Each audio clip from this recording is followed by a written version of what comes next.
So today I'm joined by Anna Tsymbalist, who's the head of ABM at Influ2. Anna, thanks so much for joining us today. I'm really happy to join. Thank you for having me. Well, let's kick off. Obviously, let's talk ABM. We're going to talk about account-based marketing for the next half an hour or so. And one thing that we find is really important with account-based marketing is for the organization to define it and to make sure that everyone agrees with that definition and can actually march behind that definition of ABM in that organization. So for Influ2, how have you defined ABM there? Yeah, that's a very good question because I'm sure you've heard so many definitions of ABM. I've heard so many definitions of ABM myself. Like once I had this conversation where an ABM leader shared his approach, and their entire ABM program was just a podcast. But they had an incredible 60% conversion rate from that. And I'm like, well, you're doing great then. But yeah, for Influ2, ABM is very outbound focused. So we would call any activity that we do that is aimed at converting accounts from the list that we're going after an ABM, like a part of ABM.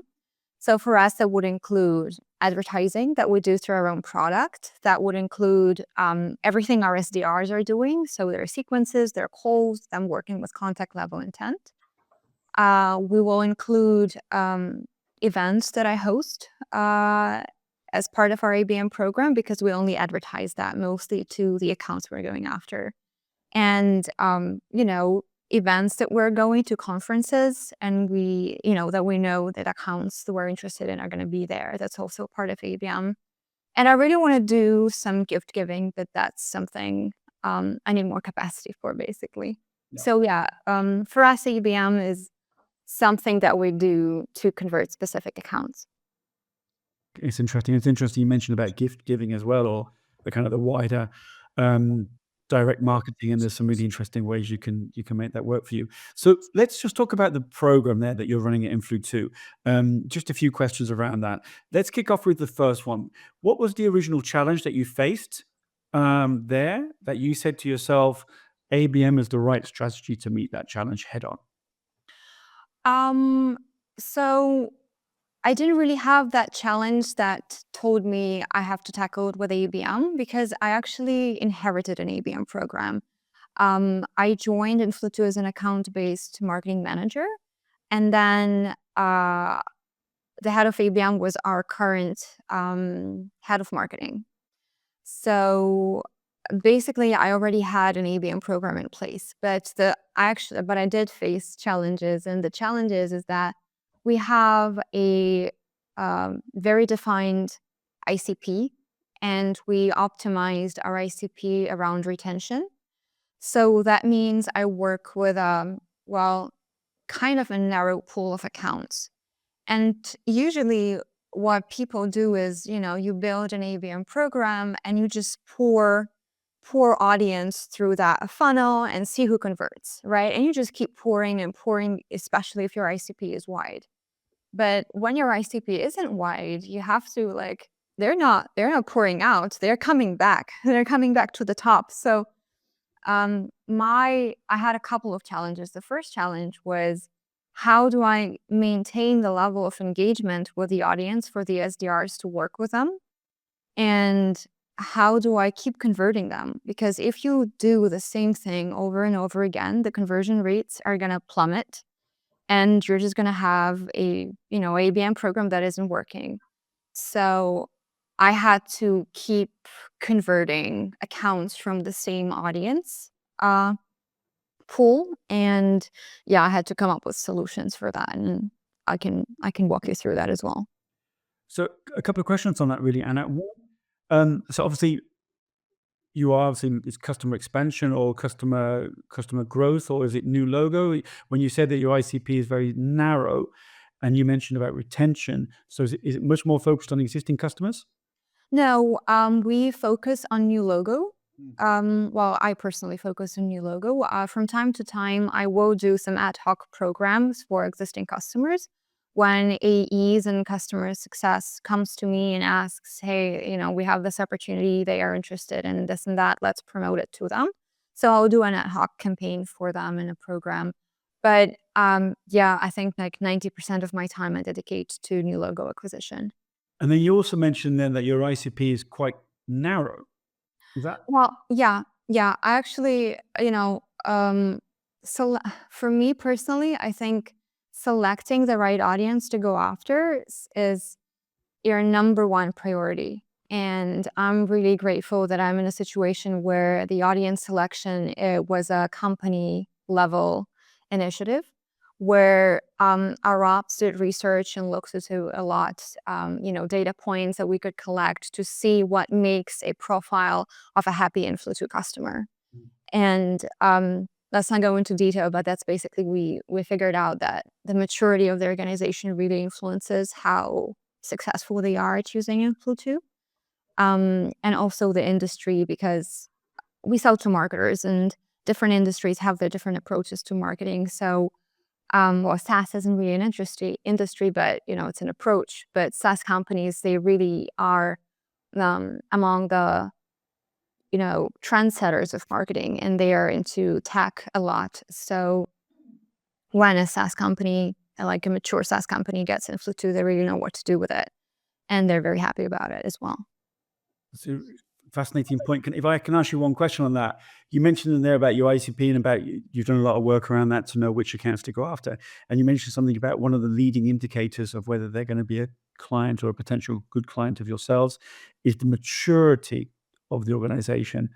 What everyone has a different definition of maturity. What do you mean in your context of maturity? Yeah, so they have to have a certain level of knowledge about what they're doing already. They have to do outbound because Influ2 is a great outbound tool. And they have to have resources to maintain a mature outbound program. So let's say, if they're looking to just launch random ads at a bunch of audience and wait for form fills, it's not going to be a perfect use case for Influ2 because, that's just a bad way of doing outbound. And so we have to be on the same page in terms of like how they're going to use the product because we want to make sure that we deliver results and that they're happy. So yeah, making sure that they do have enough resources, they are on the same page with us in terms of what good outbound should look like. So that's something we really look into.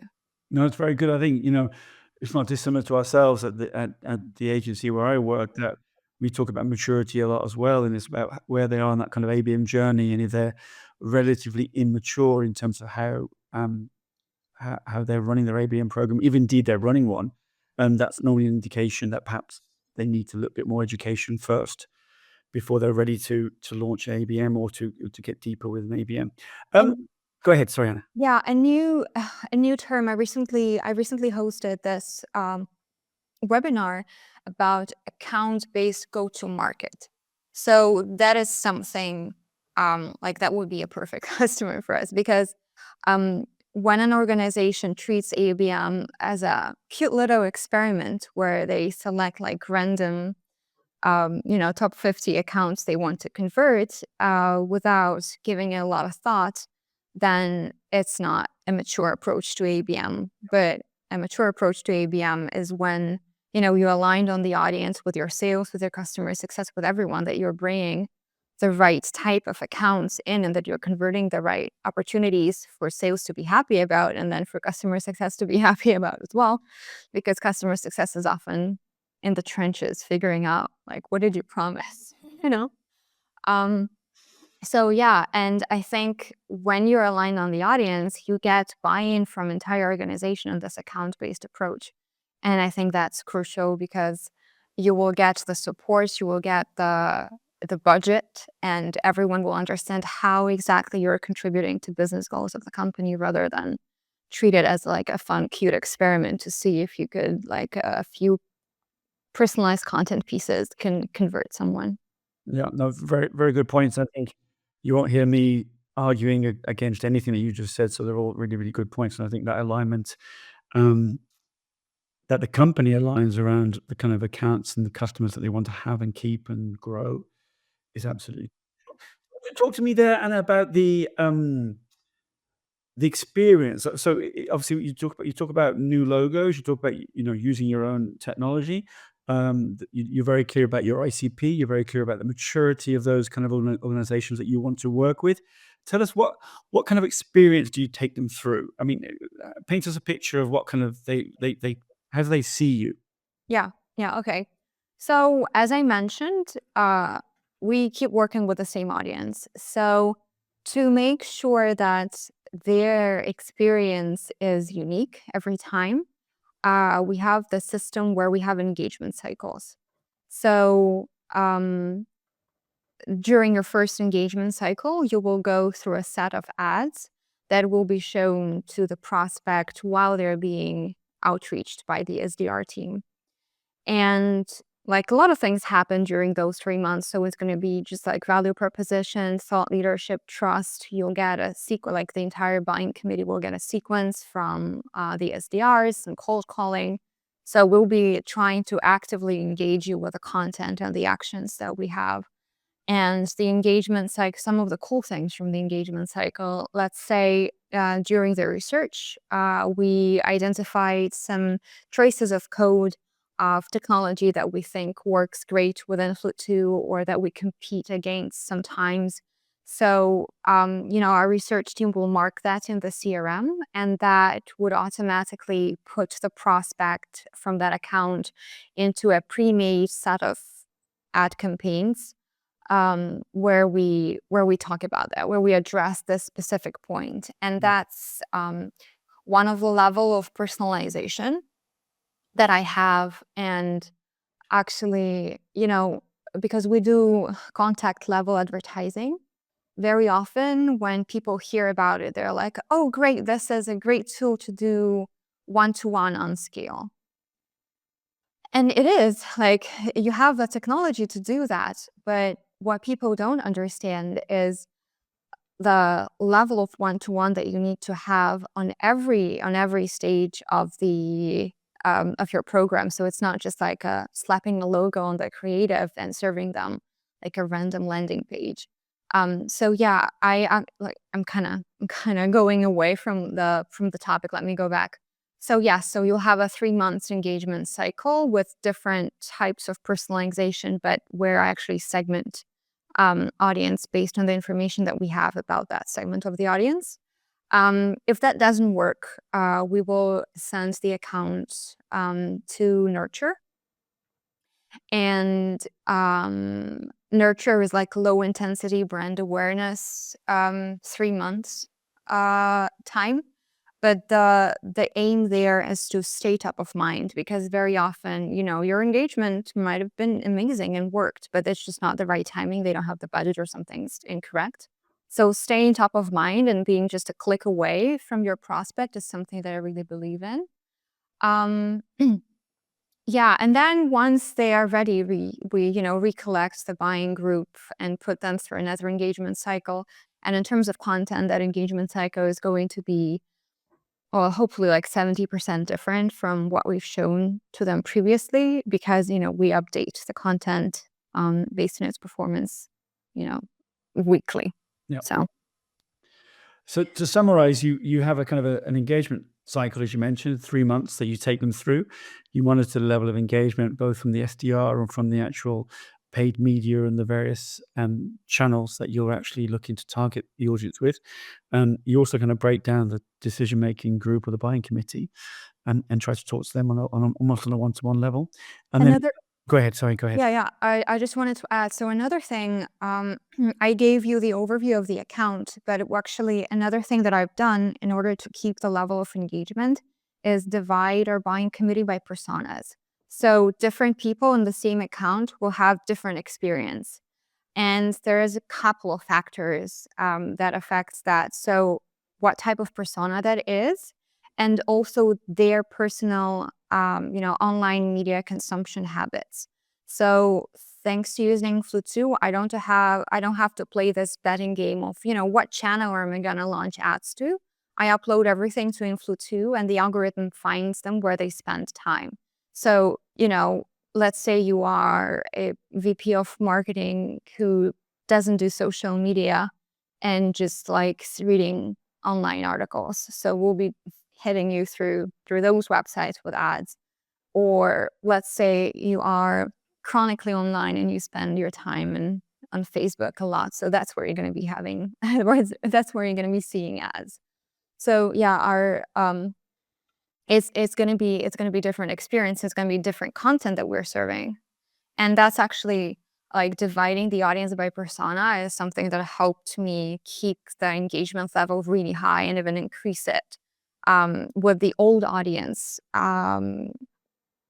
Because, I was expecting it's gonna go down, but it's actually went up since we started adjusting the content to the persona type.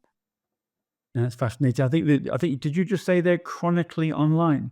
Yeah, it's a term I'd never heard of that term before, but, when you're chronically online and you know the online I think I'm chronically I was online. gonna say, am I a chronic onliner? I mean, how would I define myself as being It chronic? just you have to look at the screen time on your phone, and if I it's don't wanna do that. My wife will complain otherwise. if it's So, if it's more than 15 hours per week, you are chronically online. I think even like 8 I'm gonna hours. blame the kids. I'm gonna blame my kids for grabbing my phone in that case. I'm an iPad person. I can't do anything unless I'm watching something. Ah, good, good. Okay, and well, let's just dig into another. I've got another question about that actually.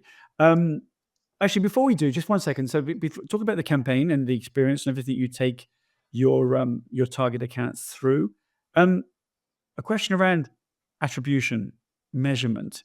What are you using your own platform to measure, or are you using a bit more of a kind of a manual approach? What Everyone has their own approach to measurement. What are you doing there?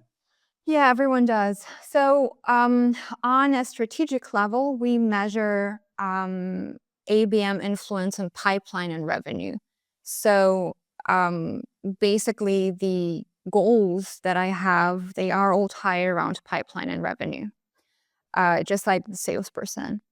Tactically, I will look at a lot more things. So I'll try to figure out at what stage of the engagement cycle the account is converting, like, the person is converting. I'll look at like how many engagement cycles does it take. And of course, I'm going to look at the CTR. I mean, the CTR isn't like it helps me measure the room temperature, right? To see whether the audience overall is like liking their liking their experience. But one thing that I found fascinating was we have this one type of advertising. It's called high impact. Like we made it up, basically. That's a type of ad when I put the face of the SDR that's reaching out to the prospect, and we automatically show that ad with the SDR like introducing themselves while the person is in the outreach sequence. And that ad had like, on average, like really low CTR. I was like, let's kill it. I think it's useless. Let's kill it. But then I was like, okay, but do people convert after clicking on this ad? And what we found was that actually this is when most of them convert. Hmm. Like this, like the message there and like the approach there is what works. Maybe we just need to improve the visual of the ad and just increase the CTR. So that was an interesting finding. And another thing that I like is that I actually get to see the engagement, like the real engagement of the audience that I care about. Because when I'm launching for usual channels, I'll be seeing like they're going to optimize around clickers. They're going to optimize around like to give you like a higher result to make you more eager to launch. And with Influ2, I actually see the actual reality. I mean, sometimes it's harsh, you know, but I actually see and I can measure how my actual audience is reacting to the messaging and to the creatives that I show. So yeah, and just to sum up, we look at like we are aligned with the company's business goals, and um, we have the marketing influenced approach. We see of like how like I think last year about 86% of all outbound opportunities were ABM influenced. So there was a level of engagement with the ads from those people who then converted. Well, hopefully somebody didn't criticize you for the missing 14%. No, thanks God they didn't. So, Thank God. talking about, that leads in nicely actually to the next question I wanted to ask you, which was results. So I think you've answered the question basically by saying 80%, 86% is coming through your ABM efforts. Yeah, we actually we didn't measure 2024. It's not over yet, but when we compared 2022 to 2023, we've seen like with this approach of, the one that I explained, we've seen 123% growth in generated revenue um, when compared to, ABM results. So we're comparing the growth of ABM performance. Well, that's an excellent advertisement for the power of good targeting, good account selection, good ICP, the use of your technology, and a little bit of creativity. I'm guessing as well, right? Yeah, I was thrilled. So the point you were talking before about these kind of personalized ads, I just want to ask you a question about that. Actually, man, maybe the audience might be surprised to hear about this, but whether the issue around you could target individuals. Um, Perhaps without going too much into the weeds, um, tell us briefly, how does that work? Good question. Um, so basically, Influ2 partners with first-party ad platforms. So whenever you sign up to like, Meta service, whenever you sign up to Google, whenever you sign up to all of those places where ads are served, you give your consent to the ads being served to you. You agree to their terms. Mm. So, and the ad platforms, when they serve ads to you, they use that consent that you've given to them to figure out who to serve what. So the ad platform actually knows exactly who they're serving their ads to. And we just have an algorithm to that's going into the weeds, but we have an algorithm to make sure that the right ad goes to the right person according to the consent that they've given to the ad platform. So that means we don't have 100% match rate, but that means we have like almost 100% match rate with the audience that we could actually serve ads to. And then there is another level of control that we have is, reporting back to you. So not only we get the information from the ad platform about, the person they've served ad to, an ML-based algorithm. I'm not an expert, but yeah, it's an ML-based algorithm that actually decodes the information to report on that engagement, on that impression back to you. Yeah. Well, I'm sure some people know what that means.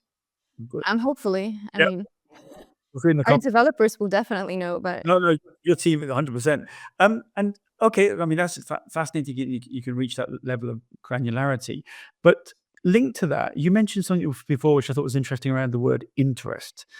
And you talked about these 3-month sales, 3-month cycles that you basically put target accounts and the different personae within those target accounts through. And you mentioned about maintaining interest. Just out of curiosity, because 3 months is a long time, right? Um, they say a week is a long time in politics. So 3 months is a long time. How do you and obviously, if I'm sitting here and I'm not, if I'm one of your, what do you call them? Chronic onliners, and I'm online all the time, which means I'm basically seeing you everywhere, whether it's I'm reading The Guardian or whatever, BBC or whatever I'm seeing. How do you maintain that interest? you have to have a lot of creatives. Well, what I do is so Influ2 lets you build ad journeys, buyer journeys. So you could change ads based on the amount of impressions that you served.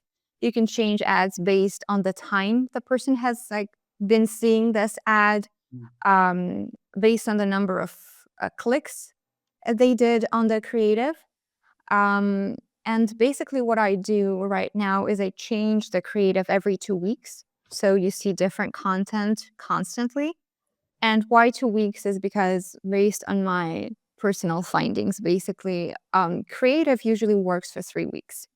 So when they're going into their third week, the engagement usually goes down because the person has been, saturated enough with this.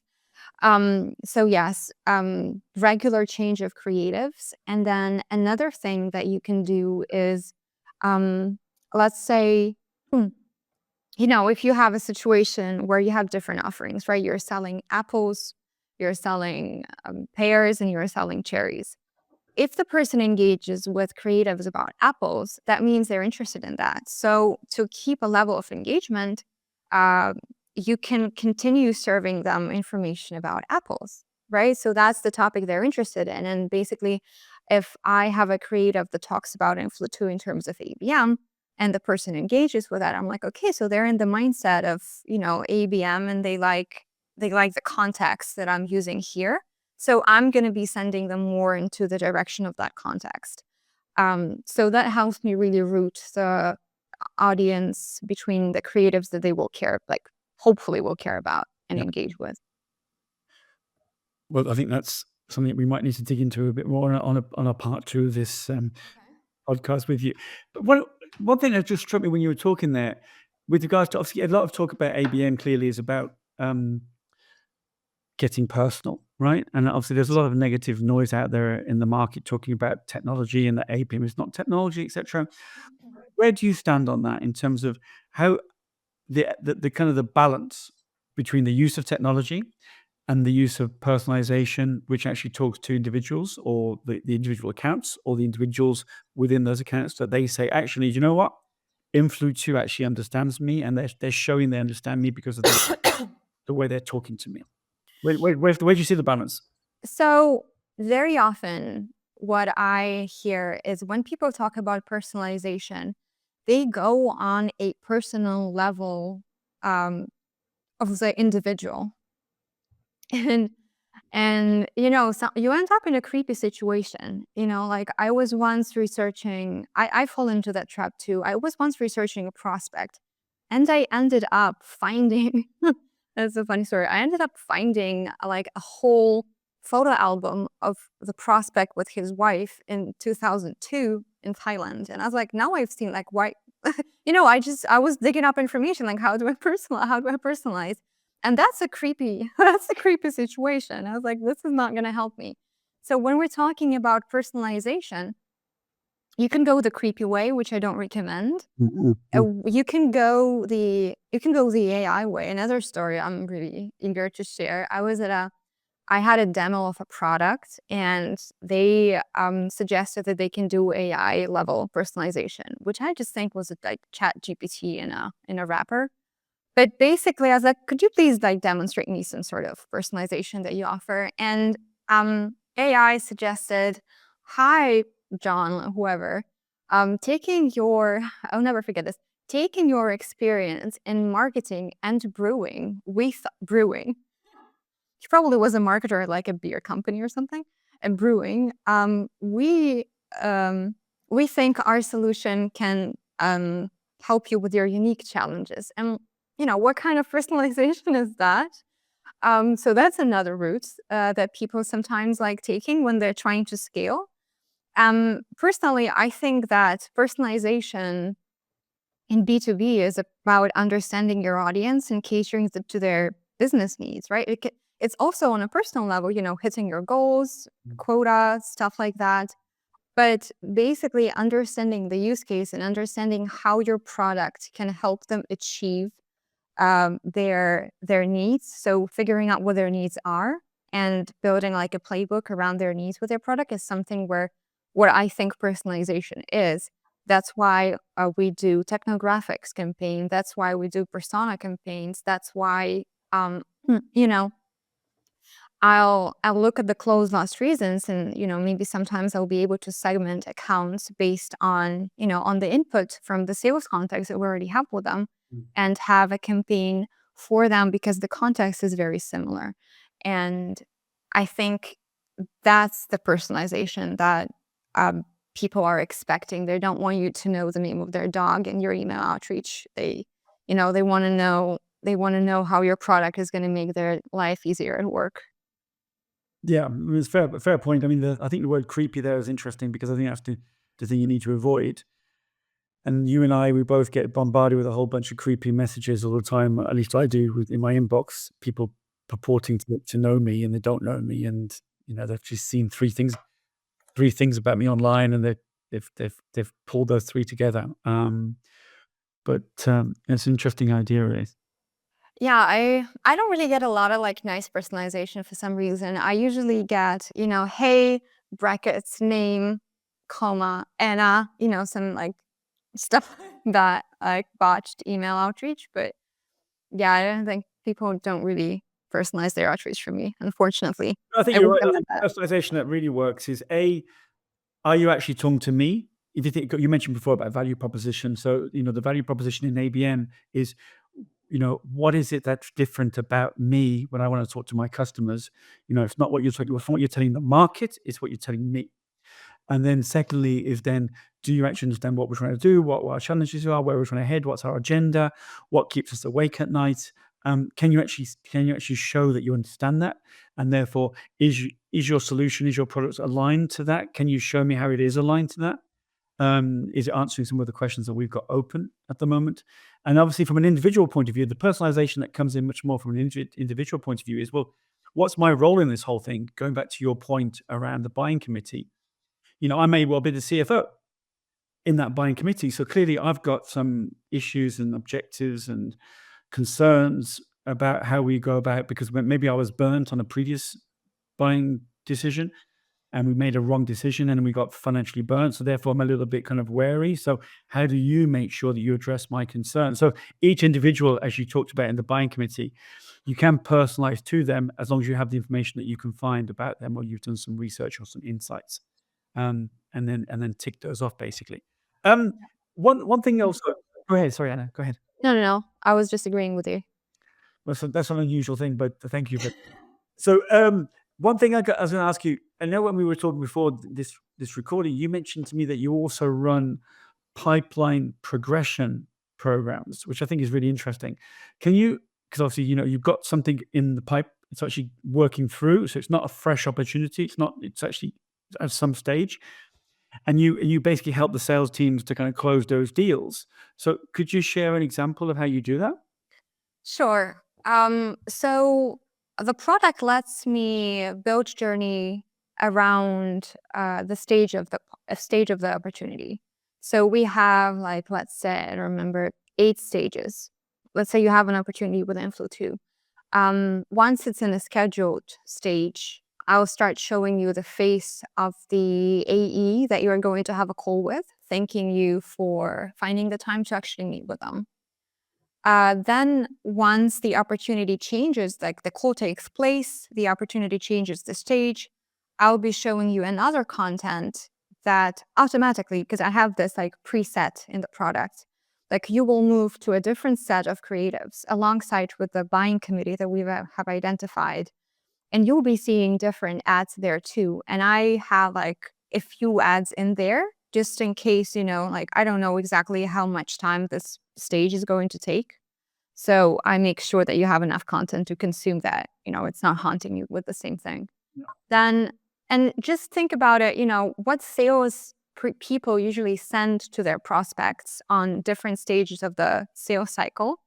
Like, what are they going to sell them during procurement? It's going to be, GDPR compliance, SOC2 license, and stuff like that. So, um, when you're a salesperson, you can only send that piece of content to them. You can only once or twice send them the case study. You don't know whether they've consumed it. You don't know whether they've read it. You don't know if it's helping you. And you only have one channel to deliver that.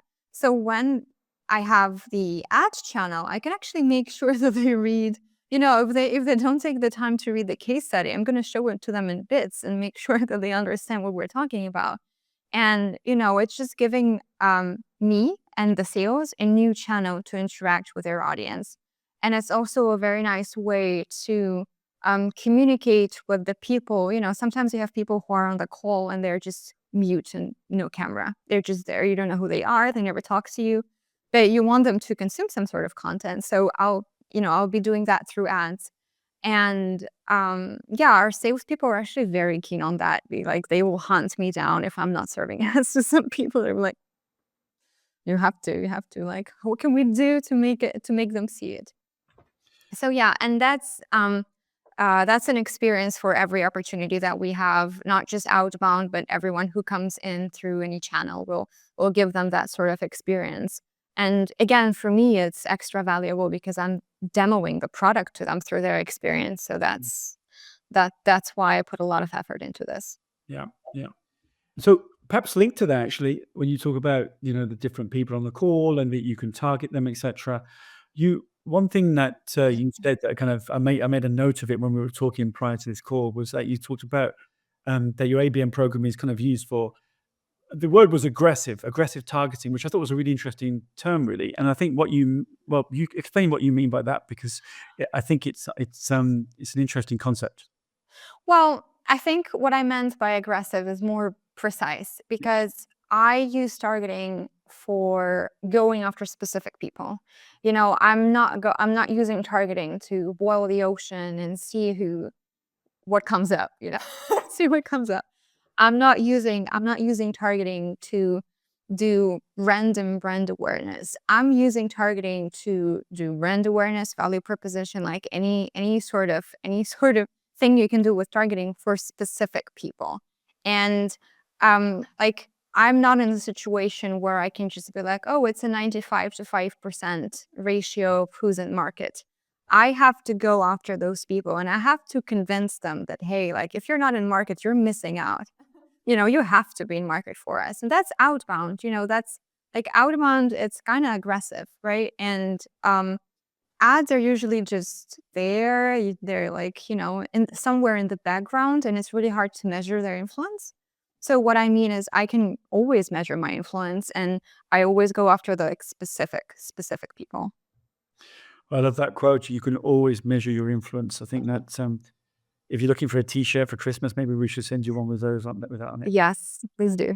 Please Okay, do. so talking about that, actually, MQL. When we were chatting before, one thing that I wrote down as well was that you're not a fan of MQLs, and they're still alive, and they're still out there. Many companies still use them.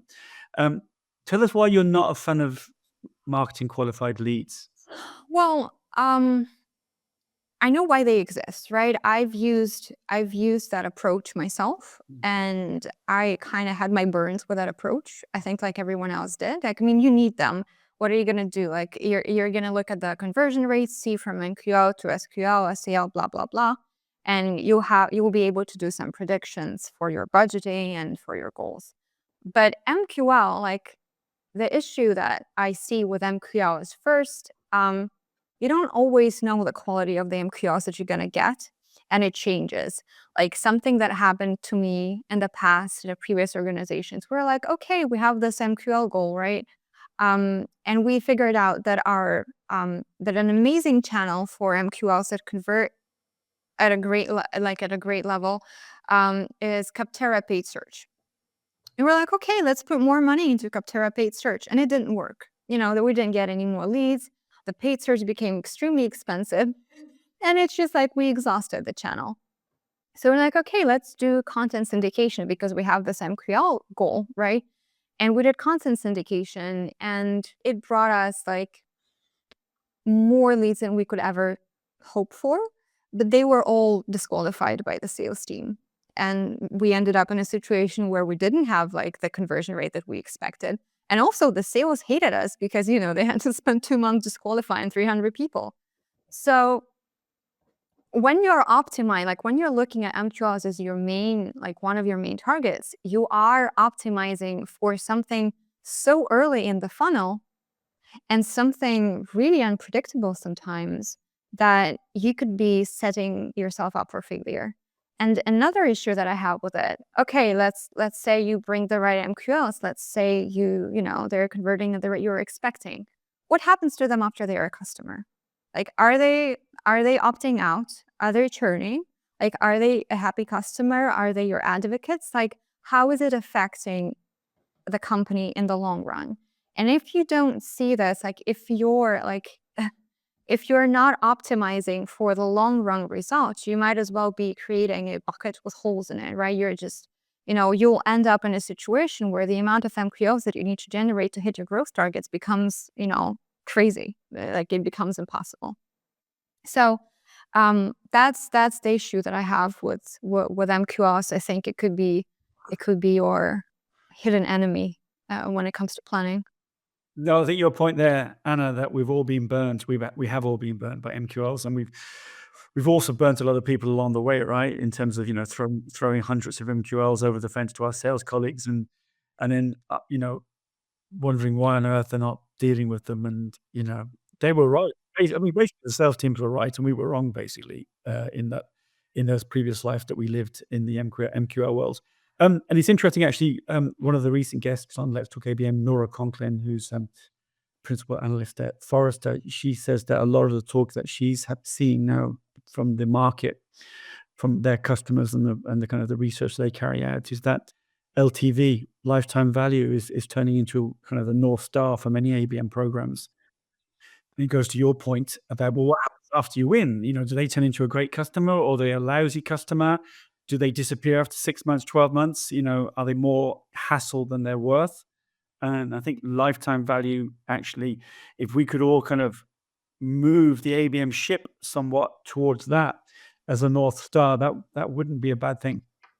I mean, that's how you get buy-in. That's how you get support from everyone, because when the entire organization knows that your effort, like, that's account based, when they know that you are going after the accounts and that are going to bring success in the long run, that are actually, there is data to prove that they are going to be a success in the long run. That's when sales get excited to get the call. That's when CSMs get excited to onboard them, because they're gonna be getting commission for that. So that's a win-win situation for everyone. And I mean, selecting the audience and making sure that you are going after that type of accounts is like the hardest task for an organization sometimes. Let me ask you a question now. This question wasn't on my list 4 years ago or 3 years ago or 2 years ago or even a year ago, and now obviously it's on my list now for all Let's Talk ABM guests. And that question really is the question of artificial intelligence, AI, because obviously it's everywhere, and it's going to be the present and the future of everything we do. I think you've got some thinking about this that you were sharing with me before, but tell us a little bit about your use of AI, your thinking around it, and perhaps anything that you can share with the audience about where you're heading with AI. Yeah. Don't get me wrong, I like AI. I use ChatGPT all the time, but that's not the final product that I then put out into the world. And um, the moment when I have a problem with AI, when it's replacing humans completely. Right now you could have an AI tool take your homepage and the homepage of your prospect and generate a landing page. That's personalized, okay? But I mean, have you seen like completely raw AI generated content? Like, there is research that I can't reason at the moment. So I mean, I wouldn't be happy if someone sent me a completely AI generated page that they never actually read through. So my concerns is that people are going to think that AI is great for everything, and that it could, at this point, that it can easily replace and do like one-to-one at scale, and take away that burden. And it can help you, but it shouldn't be it shouldn't be creating the final product that you're putting out there. And my favorite story about AI, I mean, it's tragic, but but it's my favorite story about a family in the UK that actually went mushroom picking, using a guide to do that, a book that they purchased off a famous retailer website. And they ended up in a hospital. They all survived, but they ended up in a hospital with severe poisoning. And after investigation, turns out the book was completely AI generated. All of the mushroom pictures were AI generated, and some of the book parts, which they didn't get to before eating the poisonous mushrooms, they suggested trying the mushrooms to make sure that they're okay to consume. So, and I think that if you are, risking to generate something like this for your prospects, that could really, shoot back at you.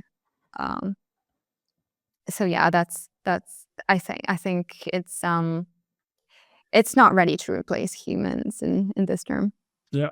I mean, I think it's interesting point you make there, and I think obviously ABM is not normally life or death, but you could get yourself into some hot water about it if you I mean, imagine you do so well and you show, you get a person to read a landing page and it's crap. You're like, imagine doing that.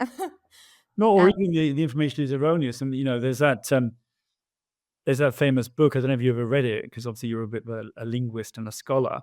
Did you ever read that famous book, Eat, Shoots, and Leaves? no. And obviously the title, if you understand that, eats, shoots, and leaves. Shoots are like little stems of plants, and so depending where you put the punctuation, it can mean one thing or another thing completely different. So you can say eats, shoots, and leaves, or eats, shoots as in plants, and leaves as in leaves from a plant.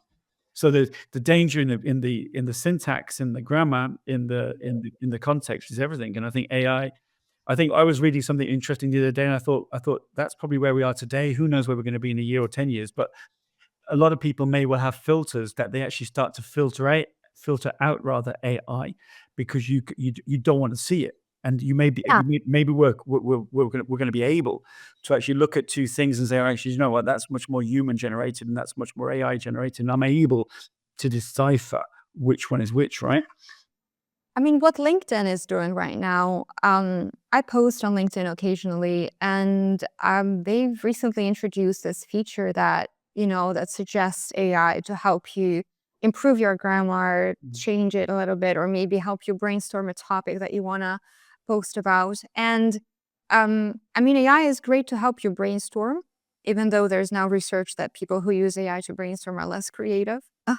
But um, when you're just, pressing, you're just generating and using AI to change everything you're writing, it kind of feels like bots are talking to each other on LinkedIn because, like, I don't know, like, whether this been generated by a human. And I kind of end up in a situation, those AI voice assistants Mhm. that you call and they sound like a human. You start talking to them like a human. They don't understand you. Then you start talking like, when keywords and stuff, they don't understand you. Then you're like, I feel like complete idiot right now. Yeah. It's just humiliating. It's just humiliating. And that's the experience that I could start getting on LinkedIn because, like, am I talking to I don't know, like, who am I talking to? Like, it's embarrassing when you can't tell apart those things, and I think people are gonna get more like, I get aggressive with those AI assistants, and I think people will start getting aggressive with AI online assistants too. Oh, possibly. So let's just finish off, Anna, with some rapid fire questions on about ABM rather. Um, just very quick answers from you. Okay. What's been your greatest ABM learning? Audience. I mean, I think I used to be like, what kind of content can I produce to convert that account? And now I'm like, what account do I select to produce content for? So I think making sure you're going after the right people is my biggest learning. Love that. I love that. Hardest part. What do you think the hardest part of ABM is? It's audience. I'm sorry. I'm just gonna repeat myself. It's Audience. audience selection. Yeah, I think that's the biggest part. And then having the entire organization on board and, making sure they understand what you're trying to do and support you rather than, just um, not to be along the way with you. But going back to what you said earlier in the show, learning about the ICP, the maturity, which potential accounts would become great customers. You've done a lot of that hard work, haven't you? So you've kind of been able to navigate that difficulty of audience, right?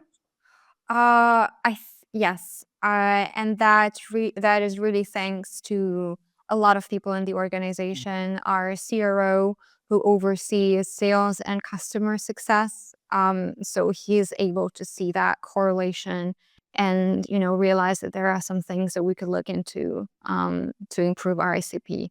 Yeah. And then we have an amazing ops department that actually did the research for us. So I was really picking the fruit of their labor, to be honest. But they have the overview, they have tools to do that, and I'm really happy that they did. Yeah. Misconception. What would you say is the greatest misconception about ABM? That it's just a tactic, Mm. I think, and that's something I mentioned, that when you think ABM can just be like silly little project to see if you're like if you could bring along those customers. So um, yeah, I think this is how you get disappointed in this. This is how you get disappointed, and this is how you say, well, it doesn't work. Um, Okay, well, let me ask you the Friday evening question. Okay, so you had okay, today's Tuesday. We're recording this, I think, on a Tuesday, and but let's fast forward to Friday. You've had a really tough week, and you just want to close that laptop down and have a Coke, a drink, a glass of wine, whatever your tipple is. And an old colleague of yours from a previous company calls and says, "Hey, Anna, you've got to help me. I'm presenting to the CEO on Friday morning, on Monday morning rather. What's that one thing that I must include in my presentation that will make my presentation land with impact?" What would you say to me is that one thing that you should include? are they making a presentation about their ABM strategy? Their strategy, yeah, to their CEO. How is that? How does that correlate with business goals?